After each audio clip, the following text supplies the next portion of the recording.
ఓం శాంతి. ఈరోజు Murali date 22 August 2025. బాబా చెప్తున్నారు, మధురమైన పిల్లలు, మిమ్మల్ని చదివించేందుకు ఎవరు వచ్చారో ఆలోచిస్తే సంతోషంతో రోమాంచితులవుతారు. ఉన్నతమైన తండ్రి చదివిస్తున్నారు. ఇలాంటి చదువును ఎప్పుడు వదలరాదు. ప్రశ్న: పిల్లలైన మీకిప్పుడు ఏ నిశ్చయం కలిగింది? నిశ్చయబుద్ధి గలవారి గుర్తులు ఏవి? జవాబు: ఇప్పుడు మేము చదివే చదువు ద్వారా డబల్ కిరీటదారులైన రాజాదిరాజులుగా అవుతామనే నిశ్చయం మీకు కలిగింది. స్వయం భగవంతుడే మమ్మల్ని చదివించి విశ్వానికి యజమానులుగా తయారు చేస్తున్నారు. ఇప్పుడు మేము వారి పిల్లలుగా అయ్యాము కనుక ఈ చదువులో లగ్నమైపోవాలి. ఎలాగైతే చిన్నపిల్లలు తమ తల్లిదండ్రుల వద్దకు తప్ప ఇంకెవ్వరి వద్దకు వెళ్ళరో, అలా మీకు అనంతమైన తండ్రి తప్ప ఇంకెవ్వరూ ఇష్టమవ్వరాదు. ఒక్కరి స్మృతిలోనే ఉండాలి. ఓం శాంతి. మధురాతి మధురమైన పిల్లలు పాట విన్నారు. ఎవరు వచ్చారు? ఎవరు చదివిస్తున్నారు? ఇవి తెలుసుకోవలసిన విషయాలు. కొందరు ఎక్కువ బుద్ధివంతులుగా ఉంటారు, కొందరికి బుద్ధి తక్కువగా ఉంటుంది. ఎవరు చాలా తెలివైన వారిగా ఉంటారో వారిని చాలా బుద్ధివంతులు అని అంటారు. శాస్త్రాలు మొదలైనవి చదివిన వారికి గౌరవం ఉంటుంది, తక్కువ చదివిన వారికి తక్కువ గౌరవం లభిస్తుంది. చదివించేందుకు ఎవరు వచ్చారు అని పాటలోని పదాలను విన్నారు. టీచర్ వస్తారు కదా. పాఠశాలలో చదివేవారికి టీచర్ వచ్చారని తెలుస్తుంది. ఇక్కడికి వచ్చింది ఎవరు? ఒక్కసారిగా పలకరించి పోవాలి. ఉన్నతమైన తండ్రి మళ్ళీ చదివించేందుకు వచ్చారు. ఇది అర్థం చేసుకోవాల్సిన విషయం, అదృష్టకరమైన విషయం కూడా. చదివించేవారు ఎవరు? భగవంతుడు. వారే స్వయంగా వచ్చి చదివిస్తున్నారు. భలే, ఎవరు ఎంత గొప్ప చదువు చదువుతున్నా ఆ చదువును వదిలి భగవంతుని వద్ద చదువుకునేందుకు రావాలి. ఒక్క సెకండ్లో అంతా వదిలి తండ్రి వద్దకు చదువుకునేందుకు రావాలి. బాబా అర్థం చేయిస్తున్నారు. ఇప్పుడు మీరు పురుషోత్తమ సంఘం యుగవాసులుగా అయ్యారు. ఈ లక్ష్మీనారాయణులు ఉత్తమోత్తమ పురుషులు. ఏ చదువు ద్వారా వీరు ఈ పదవిని పొందుకున్నారో ఈ ప్రపంచంలో ఎవరికీ తెలియదు. ఈ పదవిని పొందుకునేందుకే మీరు చదువుతున్నారు. ఎవరు చదివిస్తున్నారు? భగవంతుడు. కనుక ఇతర చదువులన్నీ వదిలి ఈ చదువులో తత్పరులవ్వాలి. ఎందుకంటే తండ్రి కల్పం తర్వాతనే వస్తారు. నేను ప్రతి 5000 సంవత్సరాల తర్వాత సన్ముఖంలో చదివించేందుకు వస్తానని తండ్రి చెప్తారు. అద్భుతం కదా. భగవంతుడు ఈ పదవిని ప్రాప్తి చేయించేందుకు మనల్ని చదివిస్తున్నారని కూడా చెప్తారు, కానీ చదవరు. కనుక వీరి బుద్ధివంతులు కారని తండ్రి అంటారు కదా. చదువుపై పూర్తి గమనం ఇవ్వరు, తండ్రిని మర్చిపోతారు. బాబా మేము మర్చిపోతామని అంటారు, టీచర్ని కూడా మర్చిపోతారు. ఇదే మాయా తుఫాను. కానీ చదువేమో చదవలసి ఉంటుంది కదా. భగవంతుడు చదివిస్తున్నారు అంటే ఈ చదువులో పూర్తి లగ్నం అవ్వాలని వివేకం చెప్తుంది. చదువుకోవలసింది చిన్నపిల్లలే. ఆత్మ అందరిలో ఉంది. కేవలం శరీరం చిన్నదిగా పెద్దదిగా అవుతూ ఉంటుంది. నేను మీకు చిన్న పుత్రునిగా అయ్యానని ఆత్మ చెప్తుంది. మంచిది, నా వారిగా అయితే ఇప్పుడు చదువుకోండి.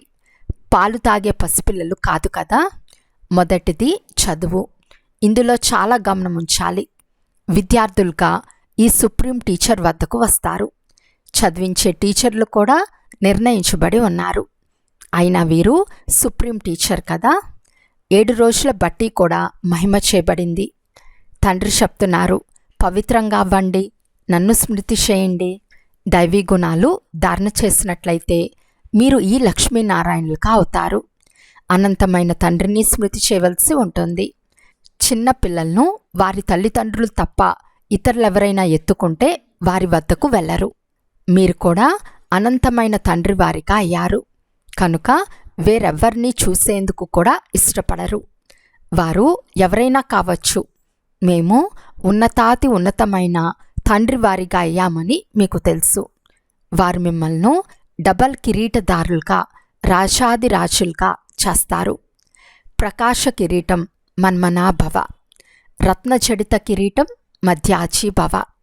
మేము ఈ చదువు ద్వారా విశ్వానికి యజమానులుగా అవుతామనే నిశ్చయం కలుగుతుంది. 5000 సంవత్సరాల తర్వాత చరిత్ర భూగోళాలు పునరావృతం అవుతాయి కదా. మీకు రాజ్యం లభిస్తుంది. మిగిలిన ఆత్మలన్నీ తమ ఇల్లైన శాంతిధామానికి వెళ్ళిపోతాయి. వాస్తవానికి ఆత్మలైన మనం తండ్రి శతలో మన ఇంట్లో ఉంటామని మీకిప్పుడు తెలిసింది. తండ్రి వారికి అవ్వటం వలన ఇప్పుడు మీరు స్వర్గానికి అధిపతులుగా అవుతారు. తండ్రిని మర్చిపోవటం వలన మళ్ళీ అనాథులైపోతారు. భారతదేశం ఈ సమయంలో అనాథగా ఉంది. ఎవరికైతే తల్లిదండ్రులు ఉండరో వారిని అనాథులు అని అంటారు. వారు ఎదురు దెబ్బలు తింటూ ఉంటారు. ఇప్పుడు మీకు తండ్రి లభించారు. సృష్టి చక్రాన్ని పూర్తిగా అర్థం చేసుకున్నారు కనుక సంతోషంతో తన్మయులు అయిపోవాలి. మేము అనంతమైన తండ్రి పిల్లలము. పరంపిత పరమాత్మ ప్రజాపిత బ్రహ్మ ద్వారా బ్రాహ్మణుల నూతన సృష్టిని రచిస్తారు.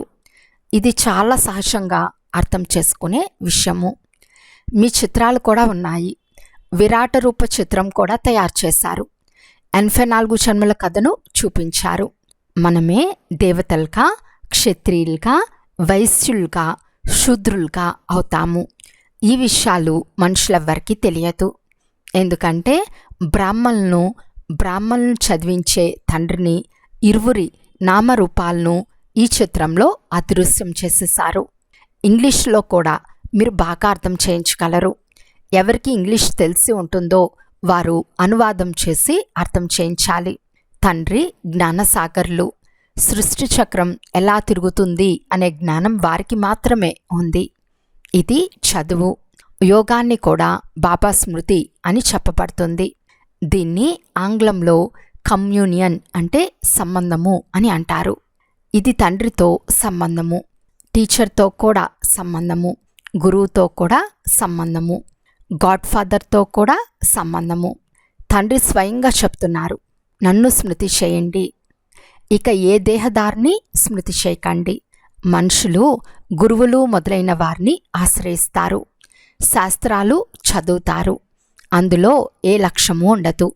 వాటి ద్వారా సద్గతి లభించదు. నేను అందర్నీ వాపస్ తీసుకెళ్లేందుకు వచ్చానని తండ్రి అంటారు. ఇప్పుడు మీరు తండ్రితో బుద్ధి యోగాన్ని జోడించాలి. అప్పుడు మీరు అక్కడకు చేరుకుంటారు. బాగా స్మృతి చేయటం వలన విశ్వానికి అధికారులుగా అవుతారు. ఈ లక్ష్మీనారాయణులు స్వర్గానికి అధికారులుగా ఉండేవారు కదా. మీకు అర్థం చేయించేవారెవరు? తండ్రిని జ్ఞానసాగర్లు అని అంటారు. మనుషులు అంతర్యామి అని అంటారు.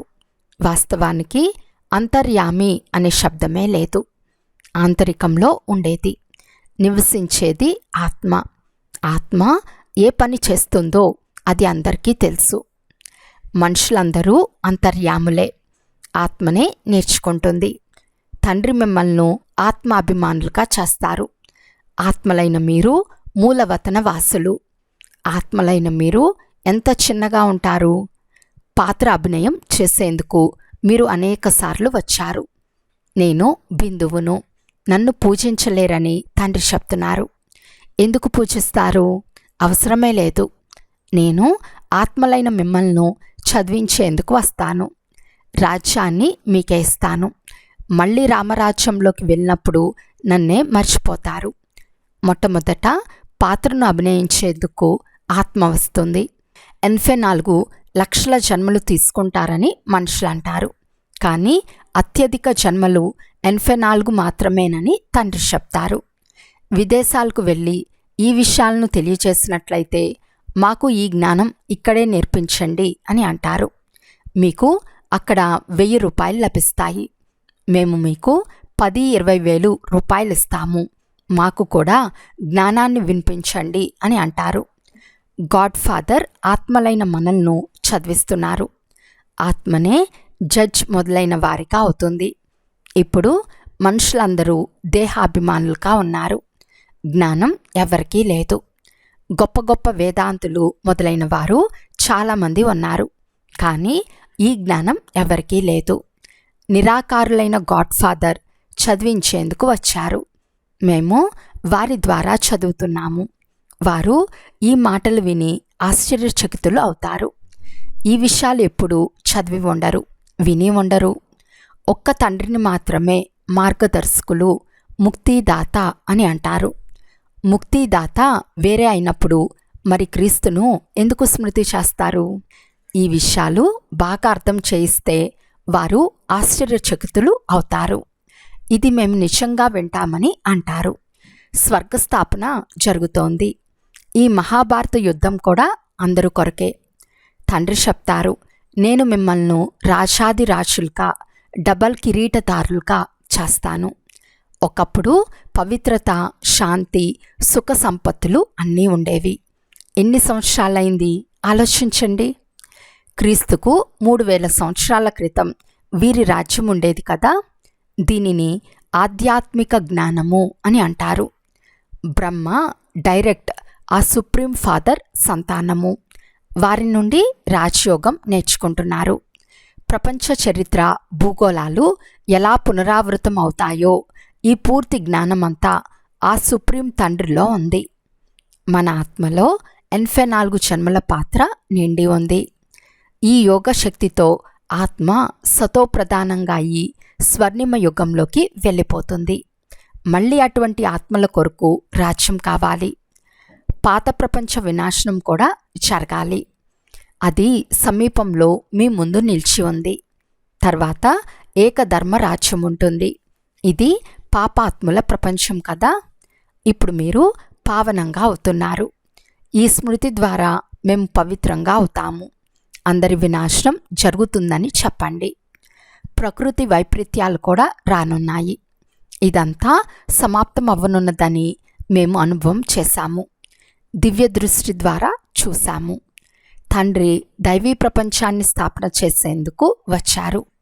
ఈ మాటలు విని వారు ఓహో అని ఆశ్చర్యపడతారు. వీరు గాడ్ ఫాదర్ సంతానము అని అంటారు. యుద్ధం జరుగుతుందని, ప్రకృతి వైపరీత్యాలు జరుగుతాయని పిల్లలైన మీకు తెలుసు. పరిస్థితి ఎలా ఉంటుంది? ఈ పెద్ద పెద్ద భవనాలు మొదలైనవన్నీ పడిపోతాయి. ఈ బాంబులు మొదలైనవి 5000 సంవత్సరాల క్రితం కూడా వినాశనం కొరకే తయారు చేశారని మీకు తెలుసు. ఇప్పుడు కూడా బాంబులు తయారుగా ఉన్నాయి.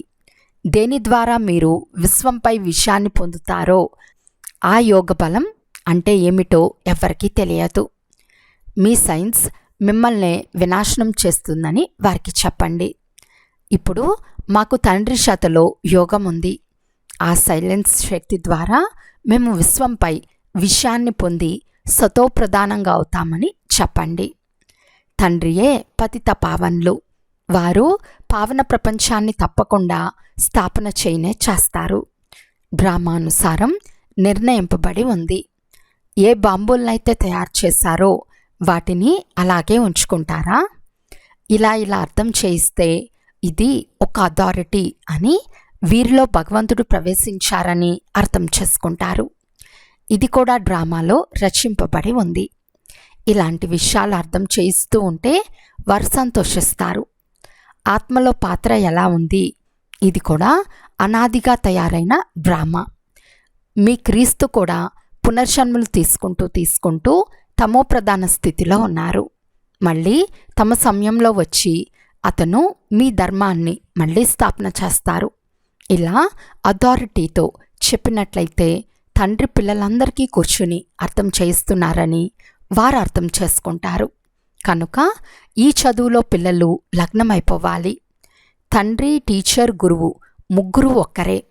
వారు జ్ఞానంని ఎలా ఇస్తారో కూడా మీకు తెలుసు. అందరినీ పవిత్రంగా చేసి తీసుకెళ్తారు. దైవీ రాజ్యం ఉన్నప్పుడు పవిత్రంగా ఉండేవారు. దేవీ దేవతలు ఉండేవారు. బాగా మాట్లాడే చతురత ఉండాలి. వేగం కూడా బాగుండాలి. మిగిలిన ఆత్మలందరూ స్వీట్ హోమ్లో ఉంటారని చెప్పండి. బాబానే తీసుకెళ్తారు. ఆ తండ్రియే సర్వుల సద్గతి దాత.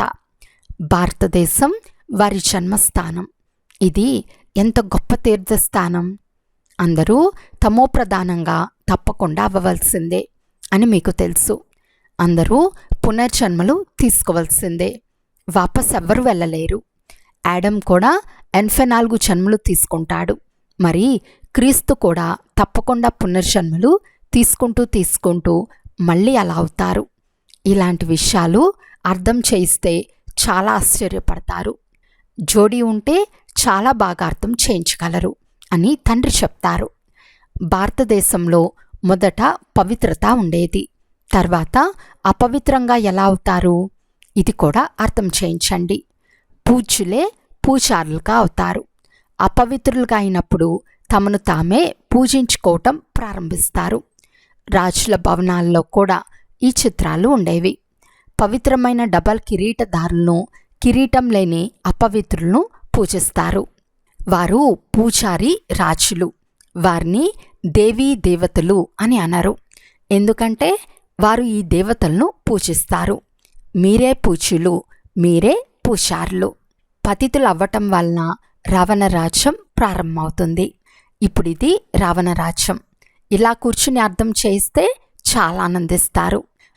బండికి గల 2 చక్రాలు అంటే యుగల్ జ్ఞానంలో ఉంటే చాలా అద్భుతం చేసి చూపిస్తారు. యుగలైన మేమే మళ్ళీ పూజ్యులుగా అవుతాము. మేము పవిత్రత, శాంతి, సంపత్తుల వారసత్వాన్ని తీసుకుంటున్నామని చెప్పండి. మీ చిత్రాలు కూడా కొత్తవి వెలువడుతూ ఉంటాయి. ఇది ఈశ్వర్య పరివారం. తండ్రి పిల్లలు, మనవళ్ళు, మనవరాళ్ళు అంతే. వేరే సంబంధం ఏదీ లేదు. నూతన సృష్టి అని దీనినే అంటారు. తర్వాత కొద్దిమందే దేవతలుగా అవుతారు. మళ్ళీ నెమ్మదిగా వృద్ధి చెందుతుంది. ఈ జ్ఞానం ఎంతగా అర్థం చేసుకోవాల్సింది. ఈ బాబా కూడా వ్యాపారంలో నవాబ్లా ఉండేవాడు. ఏ విషయం గురించి చింత ఉండేది కాదు.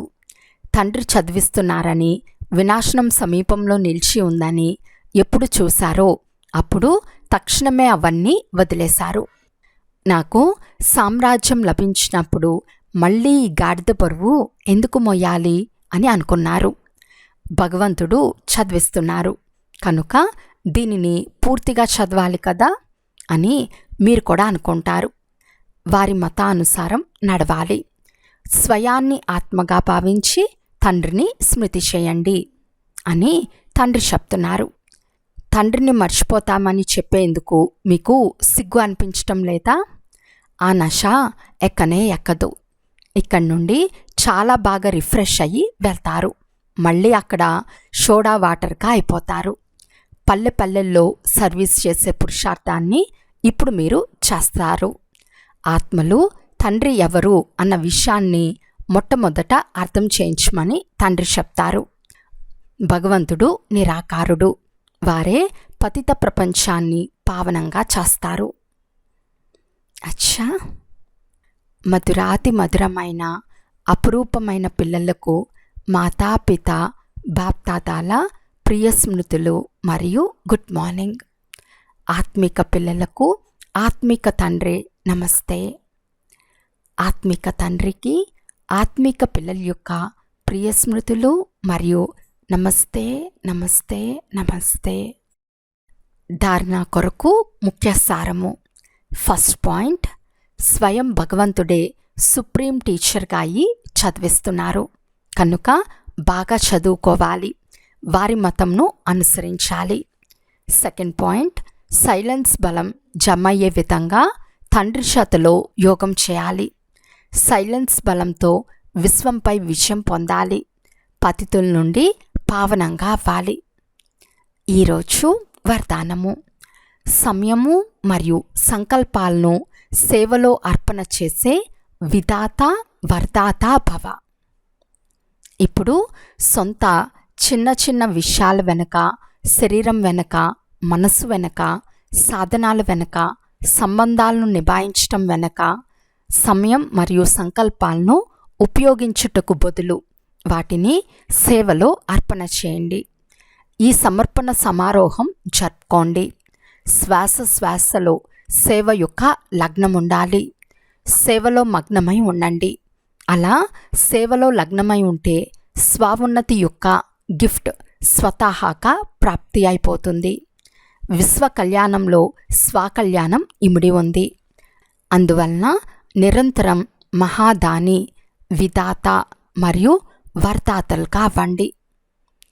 స్లోగన్: మీ కోరికలను తగ్గించుకుంటే సమస్యలు తగ్గిపోతాయి. అవ్యక్త సూచన: సహజ యోగులుగా అవ్వాలి అంటే పరమాత్మ ప్రేమ యొక్క అనుభవీలుగా అవ్వండి. ఎలాగైతే లౌకిక పద్ధతిలో ఎవరైనా ఎవరి స్నేహంలో అయినా లవలీనంగా ఉంటే ముఖం ద్వారా, కన్నుల ద్వారా, మాటల ద్వారా వీరు లవలీనంగా ఉన్నారు, ప్రేమికులుగా ఉన్నారని అనుభవం అవుతుందో, అలా ఏ సమయంలో స్టేజ్ పైకి వస్తారో అప్పుడు మీలో తండ్రి యొక్క స్నేహం ఎంతగా ఎమర్జ్ అవుతుందో అంత స్నేహం యొక్క బాణం ఇతరులను కూడా స్నేహంలో గాయపరుస్తుంది. అచ్చా, ఓం శాంతి.